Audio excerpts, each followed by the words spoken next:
नमस्कार। आज हम पृथ्वी की सतह को आकार देने वाली उन शक्तियों और प्रक्रियाओं की गहराई में उतर रहे हैं जिन्होंने हमारे आसपास की दुनिया को गढ़ा है। हमारे सामने कुछ नोट्स और रेखाचित्र हैं और हमारा मिशन है इन सुरागों का इस्तेमाल करके ये समझना कि ये पहाड़, घाटियाँ, मैदान और तटरेखाएं आखिर बनती कैसे हैं और वक्त के साथ बदलती कैसे हैं। ये थोड़ा क्या कहते हैं, जासूसी के काम जैसा होने वाला है, जहां हम पृथ्वी की कहानी के पन्ने पलटेंगे। तो चलिए इस दिलचस्प पड़ताल को शुरू करते हैं। सबसे पहले ये समझते हैं कि भू आकृति विज्ञान या जियोमॉर्फोलॉजी आखिर है क्या। सीधे शब्दों में कहें तो यह विज्ञान पृथ्वी की सतह पर दिखने वाली आकृतियों यानी स्थलाकृतियों का अध्ययन करता है। नोट्स बताते हैं कि इन आकृतियों को बनाने वाली दो मुख्य तरह की ताकतें काम करती हैं। एक पृथ्वी के अंदर से आने वाली, जिन्हें अंतर्जात कहते हैं, और दूसरी पृथ्वी की सतह पर काम करने वाली बहिर्जात। इसे आप ना पृथ्वी की सतह पर एक लगातार चलने वाली खींचतान की तरह समझ सकती हैं। अंतर्जात प्रक्रियाएं पृथ्वी के अंदर की गर्मी और दबाव से चलती हैं। नोट्स में जैसे वो संवहन धारा सिद्धांत, कॉन्वेक्शन करंट थ्योरी का जिक्र है ना, ये प्रक्रियाएं धरती पर नई आकृतियां बनाती हैं, जमीन को ऊपर उठाती हैं। ये बहुत धीमी हो सकती हैं, जैसे डायस्ट्रोफिज्म, जिसमें पहाड़ों का बनना मतलब पर्वतन और महाद्वीपों का बनना या उठना धसना वो सब शामिल है। या फिर ये एकदम अचानक हो सकती हैं, जैसे भूकंप आ गया या ज्वालामुखी फट गया। और प्लेट टेक्टोनिक्स मतलब पृथ्वी की सतह की बड़ी बड़ी प्लेटों का खिसकना, वो इन अंतर्जात प्रक्रियाओं के पीछे का आप कह सकते हैं मुख्य कारण है। यही बड़ी बड़ी स्थलाकृतियों की वजह बताता है। अच्छा, तो ये अंदरूनी ताकतें लगातार जमीन को ऊपर उठाने या मोड़ने का काम कर रही हैं। नोट्स में हिमालय और अरावली का उदाहरण दिया गया है। ये कैसे इस खींचतान को दिखाता है? हाँ, ये बहुत अच्छा उदाहरण है। देखिए, हिमालय आज भी ऊंचे हो रहे हैं। क्यों? क्योंकि वहां भारतीय प्लेट यूरेशियन प्लेट से टकरा रही है। मतलब अंतर्जात शक्तियां वहां बहुत ज्यादा एक्टिव हैं। वहीं दूसरी तरफ अरावली पर्वत श्रृंखला है। ये दुनिया की सबसे पुरानी रेंजेस में से एक है। ये कभी बहुत ऊंची रही होगी, लेकिन लाखों सालों से बाहरी यानी बहिर्जात शक्तियों ने इसे घिस घिस कर काफी हद तक समतल सा कर दिया है। अच्छा, तो हिमालय में आप अंदर की ताकतों का जोर देखते हैं और अरावली में बाहरी ताकतों का असर ज्यादा दिखता है। ये दिखाता है कि पृथ्वी की सतह कोई रुकी हुई चीज नहीं है, बल्कि एक लगातार बदलता हुआ अखाड़ा है। और ये बाहरी शक्तियां, बहिर्जात प्रक्रियाएं, ये क्या करती हैं? नोट्स कहते हैं कि इनकी ऊर्जा का मुख्य स्रोत सूर्य है। हाँ बिल्कुल, सूरज की ऊर्जा से ही मौसम और जलवायु चलते हैं ना। उसी से पानी बहता है, हवा चलती है, बर्फ जमती है, पिघलती है। तो ये बहिर्जात प्रक्रियाएं क्या करती हैं कि जो अंदर की ताकतों ने ऊंचाइयां खड़ी की हैं ना, उन्हें ये लगातार काटने, घिसने और समतल करने का काम करती हैं।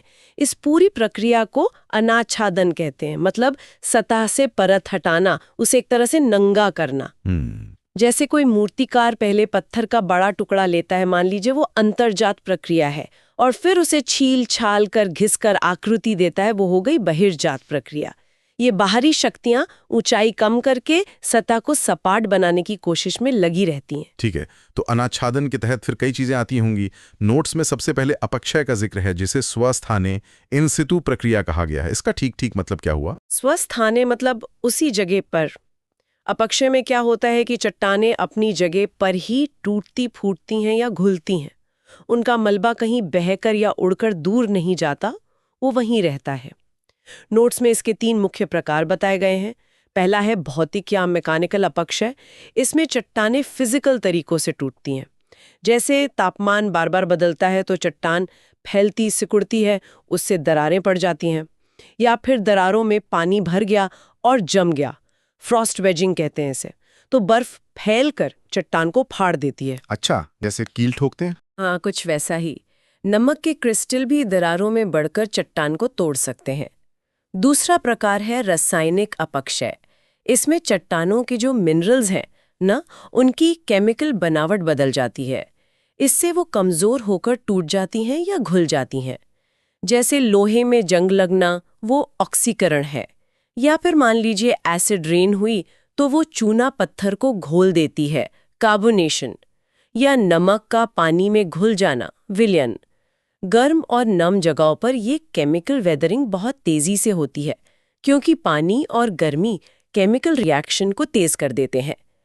और तीसरा है जैविक अपक्षय। ये पेड़ पौधों से होता है, जैसे जड़ें चट्टानों में घुसकर उन्हें तोड़ देती हैं, या जानवरों से, जैसे बिल खोदने वाले जीव या फिर छोटे छोटे माइक्रो ऑर्गेनिज्म से। नोट्स में एक्सफोलिएशन का भी जिक्र है। ये क्या होता है कि बड़ी गोल चट्टानों पर ऊपर की परतें प्याज के छिलकों की तरह उखड़ जाती हैं। अक्सर दबाव हटने या तापमान में बदलाव से ऐसा होता है। तो अपक्षय ने चट्टानों को अपनी जगह पर तोड़ फोड़ दिया, कमजोर कर दिया। अब इस टूटे फूटे मलबे का क्या होता है? नोट्स में अगला जिक्र बृहद संचलन, मास मूवमेंट का है। बिल्कुल। अपक्षय से चट्टानें ढीली पड़ गईं, मिट्टी बन गईं। अब गुरुत्वाकर्षण मतलब ग्रेविटी अपना काम करती है। बृहद संचलन में यही ढीला मलबा, मिट्टी, चट्टानें, सब कुछ गुरुत्वाकर्षण के सीधे असर से ढलान के सहारे नीचे की ओर खिसकता है। इसमें देखिए, पानी, हवा या बर्फ सीधे तौर पर मलबे को ढोते नहीं है जैसा अपर्दन में होता है, लेकिन हाँ, पानी मलबे को भारी बनाकर या उसे चिकना करके खिसकने में मदद जरूर कर सकता है। ये अपर्दन के लिए सामान तैयार करता है, आप कह सकती हैं। अच्छा, ये खिसकाव बहुत तेज हो सकता है, जैसे लैंडस्लाइड हो गया, या पहाड़ों से बर्फ गिरी, या फिर कीचड़ का तेज बहाव, मड फ्लो, जो अक्सर भारी बारिश के बाद घाटियों में होता है। या फिर ये बहुत धीमा भी हो सकता है, इतना धीमा कि पता ही ना चले, जैसे मिट्टी का खिसकना, क्रीप, जिसमें मिट्टी कण कण करके सालों में धीरे धीरे नीचे खिसकती रहती है। और ठंडे इलाकों में सॉलिफैक्शन होता है, जहां जमीन की ऊपरी परत गर्मियों में पिघलकर बहने लगती है। तो अपक्षय ने तोड़ा, बृहद संचलन ने नीचे खिसकाया। अब वो कौन सी ताकतें हैं जो इस मलबे को उठाकर दूर ले जाती हैं और जमीन को और ज्यादा काटती छाटती हैं? नोट्स में अपर्दन, इरोजन और उसके कई कारकों का जिक्र है। बहता पानी, भूजल, ग्लेशियर, हवा, समुद्री लहरें। चलिए नदियों से शुरू करते हैं। नोट्स में नदी की अलग अलग अवस्थाओं की बात की गई है। हाँ, नदियां तो शायद पृथ्वी की सतह को आकार देने वाली सबसे महत्वपूर्ण बाहरी शक्तियां हैं। हम नदी की यात्रा को समझने के लिए मतलब मोटे तौर पर 3 स्टेज में बांट सकते हैं, हालांकि असलियत थोड़ी ज्यादा मिलीजुली होती है। पहली है युवावस्था। ये आमतौर पर पहाड़ों में होती है। यहाँ ढलान तेज होता है, पानी में जोर बहुत होता है, और नदी का मुख्य काम होता है नीचे की ओर काटना, वर्टिकल एरोजन। इससे गहरी संकरी वी आकार की घाटियां बनती हैं। अगर घाटी बहुत गहरी और संकरी हो तो उसे गॉर्ज कहते हैं, और अगर वो बहुत लंबी और चौड़ी हो, जैसे अमेरिका का ग्रैंड कैनियन, तो उसे कैनियन कहते हैं। तेज ढलानों पर झरने और रैपिड्स भी इसी स्टेज में बनते हैं। फिर आती है प्रौढ़ावस्था, जब नदी पहाड़ों से निकलकर मैदानी इलाकों में आती है। यहाँ ढलान कम हो जाता है, नदी चौड़ी हो जाती है। अब वो नीचे काटने के बजाय किनारों को ज्यादा काटती है, लैटरल इरोशन।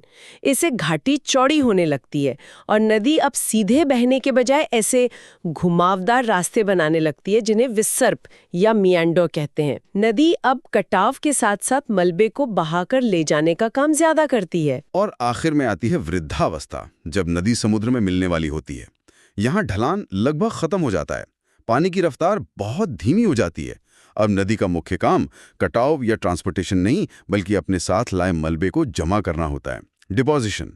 इससे चौड़े बाढ़ के मैदान बनते हैं, जहां बाढ़ के टाइम पानी फैलता है और उपजाऊ मिट्टी जमा करता है। नदी के किनारों पर मिट्टी जमा होने से ऊंचे बांध जैसे बन जाते हैं। उन्हें प्राकृतिक तटबंध या लेवीज कहते हैं। कभी कभी नदी के मियांडर का घुमाव इतना बढ़ जाता है कि नदी सीधा रास्ता बना लेती है और वो कटा हुआ घुमाव एक झील बन जाता है। उसे गोखुर झील या ऑक्सबो लेक कहते हैं। गाय के खुर जैसी दिखती है। अच्छा, नोट्स में बिहार की काबरताल झील का जिक्र है। हाँ, वो एशिया की सबसे बड़ी ऑक्सबो झीलों में से एक बताई गई है। और जहाँ नदी समुद्र में मिलती है, वहाँ वो अपने साथ लाया सारा मलबा एक पंखे के आकार में फैला देती है, जिसे डेल्टा कहते हैं।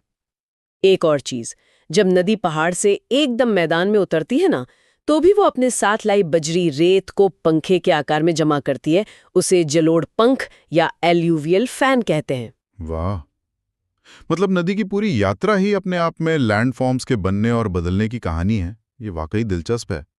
अब ग्लेशियर यानी हिमनदियों के बारे में बात करते हैं। ये तो बर्फ की नदियां हैं। क्या ये भी जमीन को इसी तरह काटती हैं? ग्लेशियर यानी बर्फ की विशाल धीमी गति से बहती नदियां, अरे ये तो जमीन को तराशने में नदियों से भी ज्यादा ताकतवर हो सकती हैं, खासकर पहाड़ी इलाकों में। आप इन्हें प्रकृति के विशाल बुलडोजर समझ सकते हैं। बुलडोजर, अच्छा। हाँ, अपने वजन और बहाव से ये चट्टानों को खुरचते, पीसते और उखाड़ते हुए आगे बढ़ते हैं। इनके कटाव से बहुत खास तरह की आकृतियां बनती हैं, जैसे सर्क, पहाड़ के किनारे कटोरे जैसी आरामदायक कुर्सी जैसी आकृति, जहां से ग्लेशियर शुरू होता है। जब दो सर्क अगल बगल बनते हैं तो उनके बीच की तेज धार वाली पहाड़ी कटक को एरेट कहते हैं। और जब कई सर्क एक ही पहाड़ के चारों ओर बन जाते हैं तो पहाड़ की चोटी एकदम नुकीली पिरामिड जैसी हो जाती है। उसे हॉर्न कहते हैं। हॉर्न, अच्छा, जैसे वो स्विट्जरलैंड वाला। हाँ, मैट्रहॉर्न, बिल्कुल वही। मुख्य ग्लेशियर घाटी में जब छोटी सहायक ग्लेशियर घाटियां आकर मिलती हैं तो उनके तल मुख्य घाटी से ऊंचे रह जाते हैं। इन्हें लटकती घाटियां कहते हैं, जहां से अक्सर झरने गिरते हैं। और ग्लेशियर जिस घाटी से बहता है उसे वो काटकर चौड़ा और यू आकार का बना देता है। ये नदियों के वी आकार की घाटियों से बिल्कुल अलग दिखती है। जब ग्लेशियर पिघलते हैं तो वे अपने साथ लाए भारी मात्रा में चट्टानें, बजरी, रेत, मिट्टी सबका मलबा जमा कर देते हैं। इस मलबे को हिमोड़ या मोरेन कहते हैं। ये ग्लेशियर के किनारों पर टीलों की शक्ल में जमा हो सकते हैं, लैटरल मोरेन, बीच में मीडियल मोरेन, या जहां ग्लेशियर खत्म होता है वहां टर्मिनल मोरेन। ग्लेशियर के नीचे पिघले पानी की धाराओं से जमा हुई रेत, बजरी की लंबी सांप जैसी घुमावदार कटके बनती हैं। उन्हें एस्कर कहते हैं।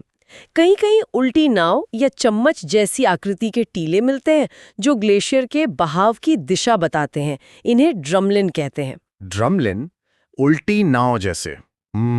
जाता है, नॉर्वे वगैरह में बहुत है। और सर्क के गड्ढे में पानी भरने से बनी झील को टांड झील कहते हैं। ग्लेशियर तो सचमुच जमीन के नक्शे को पूरी तरह बदल देते हैं। अब जमीन के नीचे के पानी यानी भूजल की बात करते हैं। नोट्स में इससे बनने वाली कार्स्ट स्थलाकृति का जिक्र है।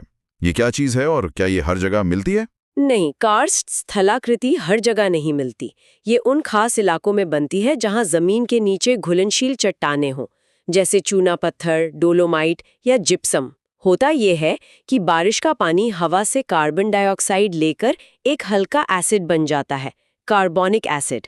जब ये पानी जमीन में रिसकर इन घुलनशील चट्टानों तक पहुंचता है तो धीरे धीरे, मतलब हजारों लाखों साल में, चट्टानों को घोलना शुरू कर देता है। अच्छा, घोल देता है? हाँ, और इससे जमीन के ऊपर और नीचे अजीबोगरीब आकृतियां बन जाती हैं।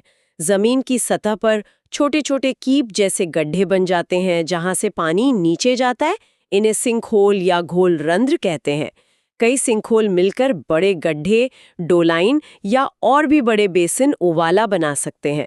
सतह पर चट्टानें घुल घुल कर इतनी कट पड़ जाती हैं कि उन पर चलना भी मुश्किल हो जाता है। ऐसी नुकीली आकृतियों को लैपीज कहते हैं। और जमीन के नीचे पानी चट्टानों को घोलकर बड़े बड़े रास्ते और खोखली जगह बना देता है, जिन्हें कंदराएं या गुफाएं कहते हैं। ये गुफाएं कई किलोमीटर लंबी हो सकती हैं। अब इन गुफाओं के अंदर भी कुछ दिलचस्प आकृतियां बनती हैं।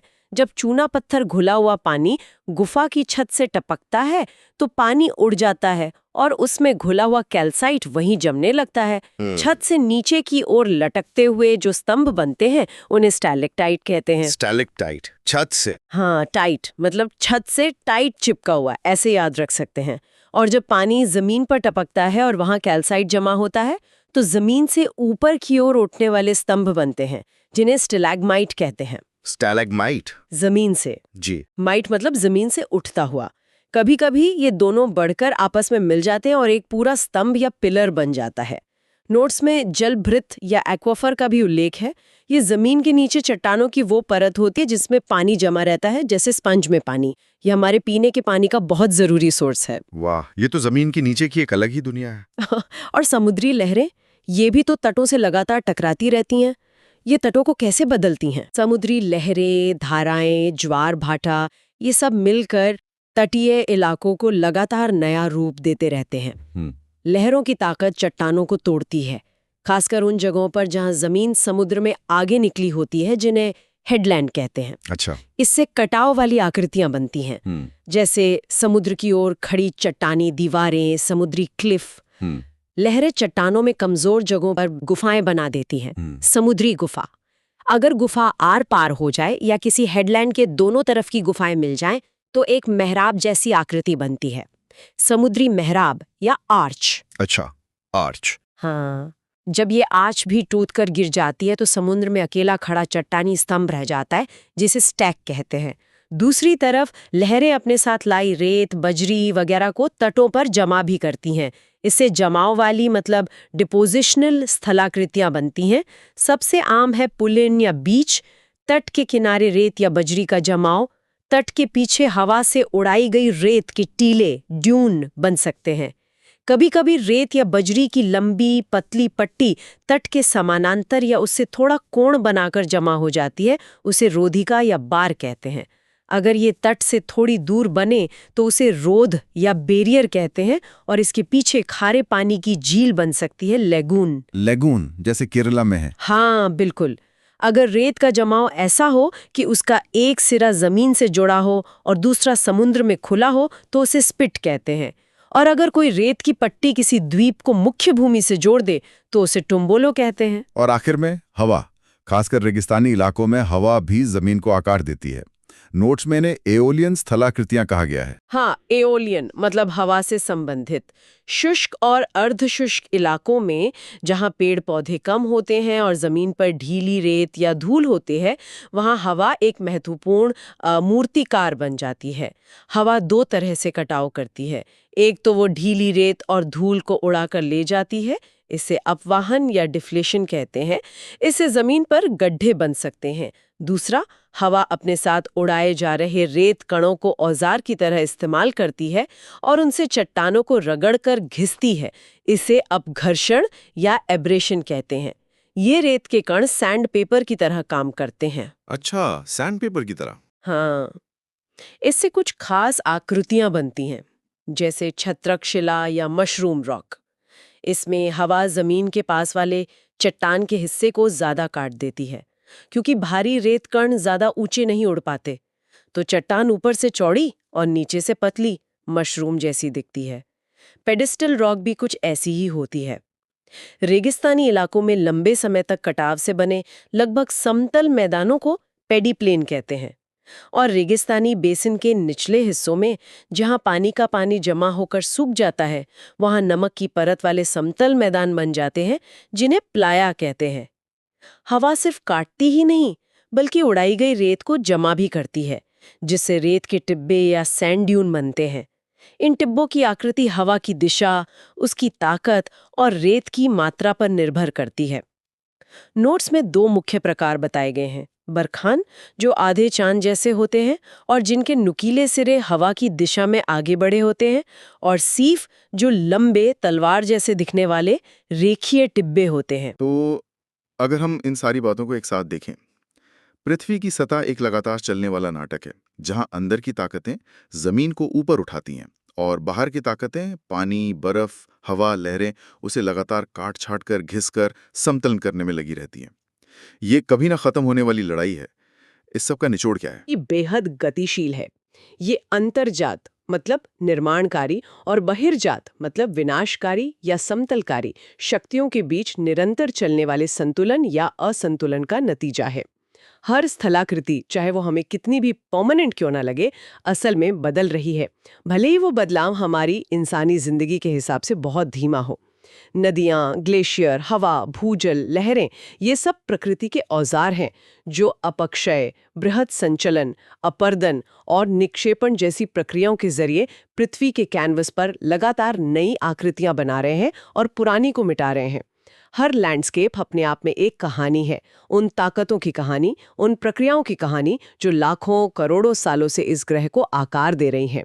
इन प्रक्रियाओं को समझना हमें अपने आसपास की दुनिया को बेहतर ढंग से पढ़ने और सराहने में मदद करता है। कैसे बनी और कैसे बदल रही है, एक अद्भुत एहसास है।